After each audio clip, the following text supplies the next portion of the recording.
ನಡೆದಾಗ ಒಂದು ವಿಚಾರ ಹೊರಗಡೆ ಬರುತ್ತೆ, TV5 ಅವರು ಎಕ್ಸ್ಪೋಸ್ ಮಾಡ್ತಾರೆ. ಇನ್ಫ್ಯಾಕ್ಟ್ ಎಲ್ಲ ಮಾಧ್ಯಮ ಎಕ್ಸ್ಪೋಸ್ ಮಾಡುತ್ತೆ. ದರ್ಶನ್ ಒಂದು 250 ವಾಟ್ಸಪ್ ಗ್ರೂಪನ್ನು ಮೇಂಟೈನ್ ಮಾಡ್ತಾ ಇದ್ದಾನೆ. ಅಂದರೆ ನಾವು ಮಲ್ಟಿಪ್ಲೈ ಮಾಡಿದ್ವಿ, 250 × 250 ಅಂದರೆ ಒಂದು 75,000 ಆಯಿತು. ಸೊ 75,000 ವಾಲಂಟಿಯರ್ಸ್ ನಿಜವಾಗ್ಲೂ ಏನು ಮಾಡ್ತಾ ಇರೋದು ನಮ್ಮ ಪ್ರಶ್ನೆ ಆಗಿತ್ತು. ಆಮೇಲೆ ವರ್ಷಕ್ಕೆ 2-3 ಫಿಲಮ್ ಬರ್ತದೆ. ವರ್ಷಕ್ಕೆ 2-3 ಫಿಲಮ್ ಅಂದರೆ ಒಂದು 2-3 ವಾರ ಬ್ಯುಸಿ ಇರ್ತಾರೆ. ಮಿಕ್ಕಿದಂಗೆ ಈ ವಾಲಂಟಿಯರ್ಸು ಏನು ಮಾಡ್ತಾ ಇದ್ದಾರೆ, ಆಮೇಲೆ ಏನಕ್ಕೆ ಬೇಕಾಗಿದೆ ಅನ್ನೋದು ನಮ್ಮ ಪ್ರಶ್ನೆ ಆಗಿತ್ತು. ಆಮೇಲೆ ಇಷ್ಟು ದೊಡ್ಡ ಆರ್ಮಿ, ವರ್ಚುವಲ್ ಆರ್ಮಿನ ಏನಕ್ಕೆ ಕಟ್ಟಿದ್ದಾನೆ, ಯಾರು ಮೇಂಟೈನ್ ಮಾಡ್ತಾ ಇದ್ದಾರೆ, ಇದು ಉದ್ದೇಶ ಏನು? ಸೊ ಇದೆಲ್ಲ ಡೌಟ್ಸ್ ಆಗ್ತಾ ಬಂತು. ಮರ್ಡರ್ ಕೇಸಲ್ಲಿ ಬರೀ 250 ವಾಟ್ಸಪ್ ಗ್ರೂಪ್ ಇದೆ ಅಂತ ಅಲ್ಲಿ ನಿಂತೋಯ್ತು. ಬಟ್ ಫರ್ದರ್ ನಮಗೆ ಸಮಸ್ಯೆ ಆಗಿದ್ದು, ನಮಗೆ ಸ್ವಲ್ಪ ಆಶ್ಚರ್ಯ ಆಗಿದ್ದು, ಈ ವಾಲಂಟಿಯರ್ ಗ್ರೂಪ್ ನಿಜವಾಗ್ಲೂ ವಾಲಂಟಿಯರ್ ಗ್ರೂಪಾ ಅಥವಾ ಇವರೇನೋ ಮಾಫಿಯಾ ನಡೆಸ್ತಾ ಇದ್ದಾನ, ಮಾಫಿಯಾದ ಒಂದು ಭಾಗವಾಗಿದೆಯಾ, ಏನೋ ಡ್ರಗ್ ಪೆಡ್ಲಿಂಗ್ ಮಾಡ್ತಾ ಇದ್ದಾರಾ? ಯಾಕಂದರೆ ಬೆಳಗ್ಗೆ ಹೊತ್ತು ಸ್ಟಾರ್ ಹೋಟ್ಲಲ್ಲಿರೋ ದರ್ಶನ್ ರಾತ್ರಿ ಆಗಿದ್ದ ತಕ್ಷಣ ಶೆಡ್ ಸೇರ್ಕೊಂತಾನೆ. ಶೆಡ್ ಒಂದು ಬ್ಲ್ಯಾಕ್ ಸ್ಪಾಟು. ಆಮೇಲೆ ಅದ್ರ ಓನರ್ ಜಯಣ್ಣನ ಬ್ಯಾಕ್ಗ್ರೌಂಡು ಕೂಡ ಏನಿದೆ ಅಂತ ನಮಗೆಲ್ಲ ಗೊತ್ತಿದೆ. ಜಯಣ್ಣನ ಬ್ಯಾಕ್ಗ್ರೌಂಡು, ಅವ್ರ ಅಕ್ಕನ ಮಗ ಅವ್ನು ವಿನಯನ್ ಬ್ಯಾಕ್ಗ್ರೌಂಡು, ಇನ್ಫ್ಯಾಕ್ಟ್ RR ನಗರದ ಬ್ಯಾಕ್ಗ್ರೌಂಡೇ ನಮ್ಗೆ ಗೊತ್ತಿದೆ. ಅದರ MLA ಮುನ್ರತ್ನ ಆಗಿರ್ಬೋದು. ಇವರೆಲ್ಲ ನೋಡಿದಾಗ ಎಲ್ಲ ಅಕ್ರಮಗಳ ಒಂದು ತಾಣ RR ನಗರ ಆಗಿಬಿಟ್ಟಿದೆ. ಅದರಲ್ಲಿ ಇದೊಂದು ತಾಣ, ಬ್ಲ್ಯಾಕ್ ಇದೊಂದು ಶೆಡ್ ಅನ್ನೋದು. ಸೊ ಇದ್ರ ಬಗ್ಗೆ ಸ್ವಲ್ಪ ತನಿಖೆ ಮಾಡ್ಕೊಂಡು ಅಂದ್ಕೊಂಡು ಆಮೇಲೆ ಅಲ್ಲಿಗೆ ನಿಂತೋಯ್ತು. ನನಗೇನು ಅಂತಂದರೆ ಈ 75,000 ಜನ ಇರೋದಾಯಿತು ಅಂತಂದರೆ ಇವ್ರನ್ನ ಹೊರಗಡೆ ಕರ್ಕೊಂಬರ್ಬೇಕು. We want to know who are this ಅಂತ.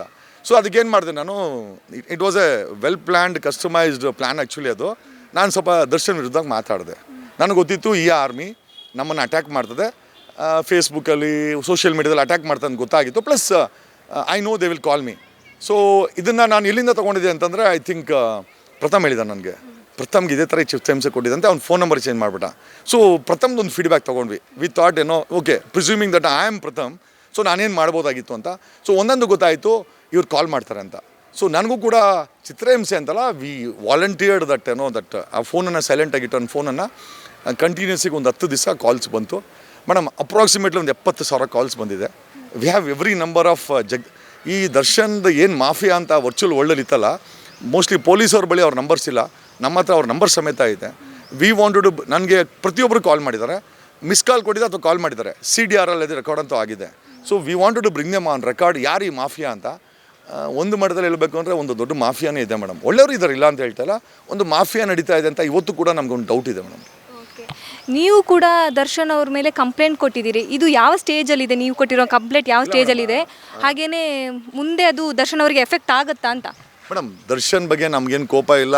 ಏನೋ ಹಾಲು ಮಾರ್ತಾ ಇದ್ದವನು, ಒಬ್ಬ ವಿಲ್ಲನ್ ಪಾತ್ರ ಮಾಡ್ತಾ ಇದ್ದಂಥ ಮಗ ಇವತ್ತು ಈ ಮಟ್ಟಿಗೆ ಬೆಳೆದಿದ್ದಾನೆ ಅಂತ ನಮಗೆಲ್ಲರೂ ಖುಷಿ.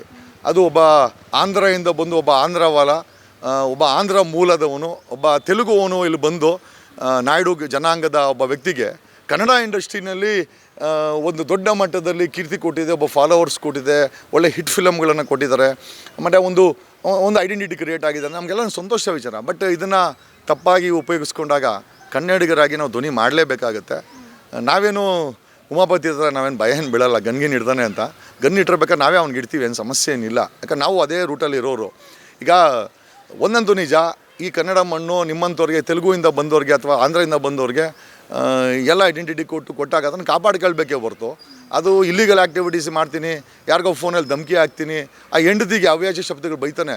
ನಿಜವಾಗ್ಲೂ ನಾನು ವಿಜಯಲಕ್ಷ್ಮಿ ತಮ್ಮ ಏನೋ ಆಗಿದ್ರೆ ಕುತ್ತಿಗೆ ಮೇಲೆ ಕಾಲಿಗೆ ಬಿಡ್ತಾಯಿದ್ದೆ ಅವನಿಗೆ. ಬಟ್ ಯಾರು ಇಕ್ಕೋರಿಲ್ಲ. ಅದನ್ನೇ ಹೇಳೋಕ್ಕೆ ಇಷ್ಟಪಡ್ತೀವಿ. Do not think there is nobody in Karnataka, we are there to watch you ಅಂತ ಹೇಳೋಕ್ಕೆ. ಅವ್ನಿಗೊಬ್ಬನಿಗೆ ಅಲ್ಲ ಮೇಡಮ್, ಆ ಥರ ದುಷ್ಟ ಕೆಲಸ ಯಾವನೇ ಮಾಡಲಿ, ಅದು MLA ಮಾಡಲಿ, CM ಮಾಡಲಿ, IAS ಮಾಡಲಿ, IPS ಮಾಡಲಿ, ವಿ ಆರ್ ವಾಚಿಂಗ್. ನಾವು ಕೂಡ ಒಬ್ಬ ಕನ್ನಡಿಗರಾಗಿ ಒಬ್ಬ ವಾಲಂಟಿಯರ್ಸ್. ನಾವು ಕೂಡ ಕನ್ನಡ ನಮ್ಮ ಮಣ್ಣನ್ನು ಇಷ್ಟಪಡ್ತೇವೆ. ನಾವು ನವಂಬರ್ 1 ದಿವಸಕ್ಕೆ ಫ್ಲ್ಯಾಗ್ ಹಾರಿಸ್ಬಿಟ್ಟು ಆಟೋಗಳ ಮೇಲೆ ಕಟ್ಟಿ ಓಡಾಡಿಸಿ ಬರೀ ಅದನ್ನು ನಾವು ಸಂಭ್ರಮಿಸೋರಲ್ಲ. ಕನ್ನಡತನವನ್ನು ನಾವು 365 ದಿವಸ ಕೂಡ ಆಚರಣೆ ಮಾಡ್ತೀವಿ. ಹೇಗೆ ಅಂತಂದರೆ ಕನ್ನಡವನ್ನು ಪ್ರೀತಿಸಬೇಕು, ಕನ್ನಡವನ್ನು ಬಳಸಬೇಕು, ಕನ್ನಡಿಗರಾಗಿ ಇರಬೇಕು, ಕನ್ನಡದಲ್ಲಿ ಬಂದಾಗ ಮರ್ಯಾದೆ ಕೊಡಬೇಕು, ಮಾಫಿಯಾ ನಡೆಸಬಾರ್ದು, ಅಷ್ಟೇ.